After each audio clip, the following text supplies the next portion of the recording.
युवा देश में ना रहकर विदेश क्यों जाना चाहते हैं पढ़ने? क्यों उनके पास इतनी डिग्रियां होने के बावजूद भी वो आवारा निठल्लों की तरफ घूमते हैं? क्यों वो अपने माता पिता पर बोझ बनते हैं, उन पर डिपेंड होते हैं, जबकि उनके पास इतनी डिग्रियां, इतना नॉलेज है, फिर भी वो अपनी पॉकेट मनी तक अर्न नहीं कर पाते? इन सब का मेन रीज़न पता है क्या है? अगर नहीं पता है तो वीडियो को प्लीज़ अंत तक ज़रूर देखें। पता है 2020 के आंकड़ों के मुताबिक भारत की जनसंख्या कितनी है? 138 करोड़, जो कि पूरे विश्व की आबादी के 17.7% के बराबर है। और ये आंकड़े 2021 में बढ़कर 139 करोड़ हो गए। अब इतनी ज़्यादा आबादी वाले देश में क्या आप ये उम्मीद करते हैं कि भारत सरकार आप सभी युवाओं को गवर्नमेंट जॉब दे पाएगी? अगर आप ऐसा सोचते हैं तो आप बिल्कुल गलत हैं, ये बिल्कुल भी पॉसिबल नहीं है। फिर ऐसे में एक सवाल उठता है कि हमारे देश के युवा ऐसे ही बेरोजगार रहेंगे? जी नहीं, इन सारी मुसीबतों का जड़ क्या है? हमारी भारतीय शिक्षा प्रणाली, इंडियन एजुकेशनल सिस्टम। अगर हमारी भारतीय शिक्षा प्रणाली को सुधारा जाए तो इन सारी मुसीबतों का समाधान किया जा सकता है। जी हाँ दोस्तों, इन सभी प्रॉब्लम का सॉल्यूशन जो है वो है हमारी भारतीय शिक्षा प्रणाली। तो आइए जानते हैं हमारी भारतीय शिक्षा प्रणाली क्या है।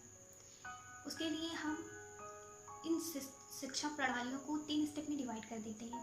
पहली है प्राचीन भारतीय शिक्षा प्रणाली, उसके बाद आती है मध्यकालीन भारतीय शिक्षा प्रणाली, फिर थर्ड एंड लास्ट है आधुनिक भारतीय शिक्षा प्रणाली। प्राचीन भारतीय शिक्षा प्रणाली क्या थी? इसमें गुरु और शिष्य हुआ करते थे। शिष्य गुरुकुल में जाया करते थे गुरु से शिक्षा प्राप्त करने के लिए।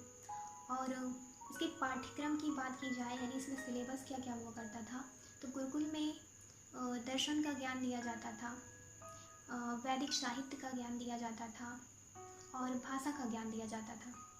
इसके द्वारा विद्यार्थियों में आध्यात्मिकता, अच्छी नैतिकता और अच्छी जीवन शैली, इन सारी चीज़ों के बारे में ज्ञान दिया जाता था। फिर उसके बाद आता है मध्यकालीन भारतीय शिक्षा प्रणाली। मध्यकालीन भारतीय शिक्षा प्रणाली में मदरसे अस्तित्व में आए।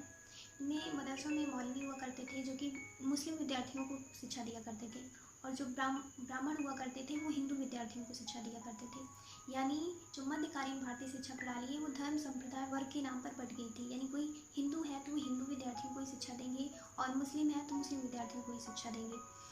तो मध्यकालीन भारतीय शिक्षा प्रणाली जो थी वो धर्मनिरपेक्ष शिक्षा प्रणाली नहीं थी। अब ये धर्मनिरपेक्ष शिक्षा प्रणाली क्या होती है? कहा जाता है कि जो हमारा भारत देश है वो धर्मनिरपेक्ष है, यानी इसमें विविध धर्मों के लोग पाए जाते हैं। यानी जो ये धर्मनिरपेक्ष शिक्षा है वो प्राचीन भारतीय शिक्षा प्रणाली में नहीं दी जाती थी। धर्मनिरपेक्ष शिक्षा 17वीं शताब्दी के बाद अस्तित्व में आया, और मध्यकालीन और प्राचीन भारतीय शिक्षा प्रणाली का सबसे बड़ा माइनस पॉइंट ये था कि इसमें वैज्ञानिक ज्ञान नहीं दिया जाता था। जैसे कि पता है आज आधुनिक समय जो है हमारा टेक्नोलॉजी पर बेस्ड है, यानी तकनीकी ज्ञान। तो जो वैज्ञानिक ज्ञान है वो 19वीं सदी के बाद लोगों के अस्तित्व में आने लगा। फिर आती है आधुनिक भारतीय शिक्षा प्रणाली, जिसकी हालत आज बद से बदतर है। हालांकि केंद्र सरकार और राज्य सरकार जो है मिलकर इस भारतीय शिक्षा प्रणाली को विश्व स्तरीय बनाने का प्रयास कर रहे हैं, लेकिन जो हमारी आधुनिक भारतीय शिक्षा प्रणाली है वो रटंत विद्या पर आधारित है। यानी बच्चा जो है वो रट कर मार्कशीट पर अच्छे अंक प्राप्त करके पास तो हो जाता है, लेकिन उसका ज्ञान, उसका जो नॉलेज है वो किसी काम का नहीं। क्योंकि आज के स्कूल और कॉलेजों में क्या होता है, केवल थ्योरेटिकल चीज़ें ही पढ़ाई जाती हैं। बच्चों को वो जो प्रैक्टिकल पर्सपेक्टिव होता है एजुकेशन का, उससे रूबरू ही नहीं कराया जाता।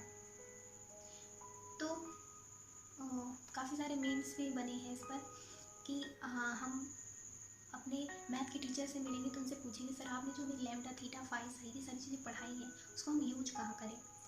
तो यही सबसे बड़ी प्रॉब्लम है हमारी शिक्षा प्रणाली की, यानी थ्योरेटिकल चीज़ों पर ज़्यादा ध्यान दिया जाता है और प्रैक्टिकल चीज़ें नहीं पढ़ाई जाती हैं। वीडियो के स्टार्टिंग में मैंने कहा था कि आज ज़्यादातर युवा विदेश में जाकर क्यों पढ़ना चाहते हैं। ऐसा इसलिए क्योंकि हमारे भारत देश में जो है वो संसाधन की कमी है। आज स्कूल कॉलेजों में लाइब्रेरी तो होती है पर वहाँ पर बुक्स नहीं होते, लैब तो होते हैं पर कभी प्रैक्टिकल नहीं कराए जाते। तो ऐसे में देश के युवाओं का क्या होगा? अगर देश के युवा भारत में ना रहकर विदेश में जाकर पढ़ाई करते हैं तो ऐसे में भारत की ही आर्थिक स्थिति खराब होगी। इसलिए इन सारी मुसीबतों का समाधान केवल भारतीय शिक्षा प्रणाली को बदल कर ही किया जा सकता है। इन सभी बातों से आग्रह करते हैं तो प्लीज़ वीडियो को लाइक, कमेंट और चैनल को सब्सक्राइब करना ना